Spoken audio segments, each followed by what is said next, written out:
Hi, welcome to Walton Vale Community Shop. I'm Helen and today I will be bringing you a fun family recipe.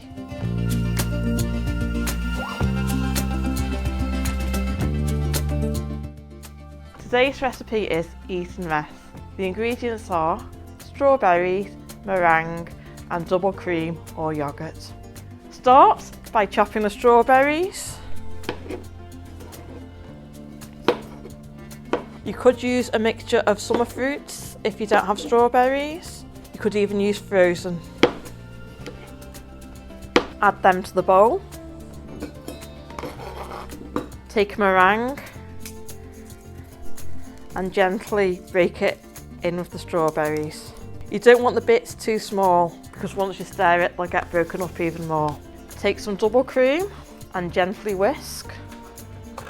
You don't want to overbeat the cream. Just keep it just soft peaks or just before soft peaks.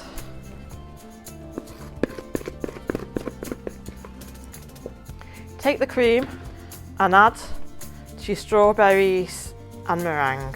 Stir it together. Another method is to add low-fat Greek yogurt to keep it healthy, and even you could use just the yogurt you have in your fridge to make a healthy dessert.